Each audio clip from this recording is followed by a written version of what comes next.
Gonzaga Nation SI with the preview of tonight's games at the WCC Conference Tournament down at the Orleans Arena at the Orleans Casino and Resort in Las Vegas.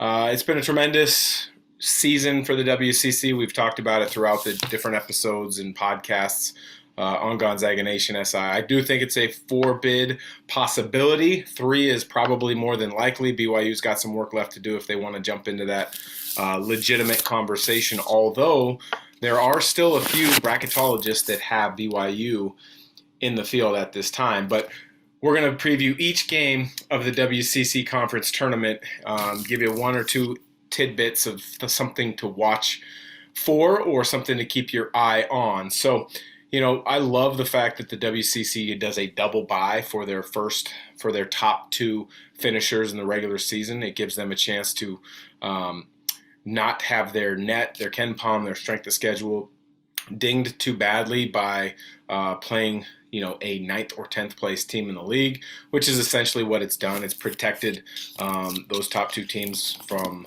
a possible upset. It's protected them from a negative bump in their strength of schedule and or net, KenPom, as well as kept guys from injuries based upon having another game. It's also given them another day or 2 of rest and preparation, which everyone knows is important in the dog days of March, because at this point of the season, you show me a team that's 100% healthy and I won't believe you, because that's just not the case. Everyone has injuries, nicks, bangs, bruises at this time of the year. So any day that you can get kind of a recovery day is important. But we'll touch on today's first 2 games of the WCC tournament, the 8-9 game.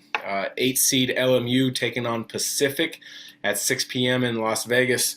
Interesting game for a number of reasons. Second-year head coach Stan Johnson, and LMU was 4th in the preseason coaches poll. They battled injuries all season long. Jalen Anderson got hurt really early in the season. He was projected to be their starting point guard. When he came back, or he was about to come back, they were on a very long COVID break. I believe it was about 16, 17 days, if I'm not mistaken. Had to have a number of games rescheduled. They could never really seem to find their groove. They've got a lot of good pieces, had a lot of good pieces this year. Jalen Anderson, one that I mentioned. Joe Quintana, a really good shooter. Kelly Leapepe is a unique player at the college level, and in particular at the WCC, because he's a wide-bodied, strong banger who can rebound, and he can also step out and shoot some threes. He is not shy when it comes to playing physical and with a lot of contact. But then, this is possibly the last game, or it's at least the last run of games, if LMU is able to win, for one of the best players in recent history in the WCC that wasn't at BYU, St. Mary's, or Gonzaga, and that would be Eli Scott. Tremendous career. He was a double-figure scorer and a threat to hit double figures in rebounds every night he stepped on the floor. He was a really unique player, about 6'5", 6'6", 4/3. He'd back you down a little bit, playing the post. He liked to lead the break. He was a very unselfish and willing passer, although he was turnover prone at times over the course of his career. He's still a tremendous player. So we'll see if Eli Scott can get his troops together one more time and have get a good win against Pacific, which they've had some bright spots this year in first-year coach Leonard Perry's run in Stockton for the Pacific Tigers. They knocked off BYU. They played a number of teams close down the stretch, but they finished with a 3-11 record in the conference. Anytime you take a job over as late as he did, which was in July, Damon Stoudemire, their head coach for a number of years, went back to the NBA to be an assistant with the Boston Celtics.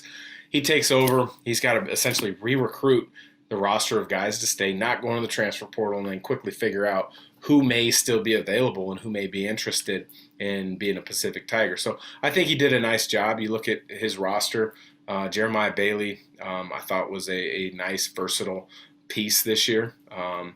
Pierre Cockrell, a point guard who really doesn't score but tries to set the table, are a couple guys that jump out at you quick when you watch them on film. But my prediction will be LMU tonight in a close one. I think they're going to win by about 6 or 7 points. I think that will be a difference maker will be Joe Quintana. from beyond the three-point line. So there you go. I've got LMU over Pacific in the first game of the WCC tournament. Moving on to the second game of the night, it will be USD, the 7 seed, 7-9 in WCC play. No one was expecting that out of USD. They showed tremendous grit, tremendous improvement, and tremendous poise under Sam Scholl this season. So they were 7-9 facing Pepperdine, who was a 1-15 record in the WCC. Not what Lorenzo Romar necessarily signed up for or hoped for when he came back to be the head coach at Pepperdine. But, it was really hard because a season ago they were the CBI champs, but they also had two unbelievably talented players that caused problems in the WCC for a long time. One of them being Kessler Edwards, who's now in the NBA for the Brooklyn Nets. The other being Colby Ross, one of the best point guards over the last 20 years in the West Coast Conference. He could shoot it and score it. He could facilitate, make plays for others, and he's just a really good competitor. So they really missed those two players. They had a nice nucleus of young guys, 3 freshmen, Houston Millette, Max Lewis, and Mike Mitchell Jr., all showed flashes this year. But they kind of struck out in the transfer portal. The guys that they brought in didn't fit the culture and weren't with the team for very long. So the experience that Lorenzo Romar was hoping to bring to Malibu really didn't pan out. So tough year for them, but they've got a lot of promise moving forward. But with USD, they've got a nice young point guard in Wayne McKinney Jr. that they can build upon in years to come. Marcellus Erlington had a nice season. So, when I look at them, I look at McKinney Jr. being kind of the foundational guard that they're going to try to build around. Not sure if Erlington's back. I believe he's a senior with the COVID, has one more year. But I'd have to double check on that. So in the second game of the WCC's first night of games in the tournament, I'm going to take USD. I'm going to take USD in double figures over Pepperdine. I just think it's been a frustrating year all around for the Waves. I think USD has got a little bit more experience going into a setting like this and having to play.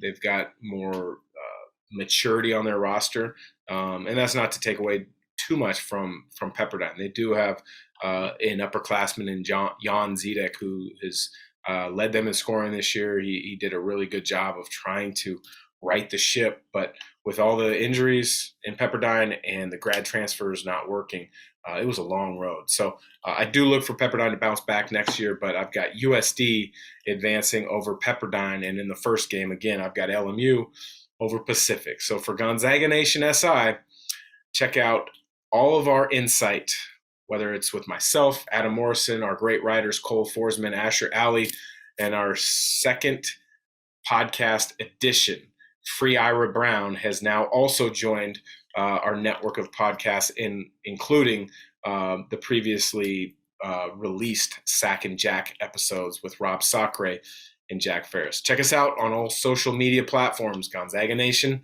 SI.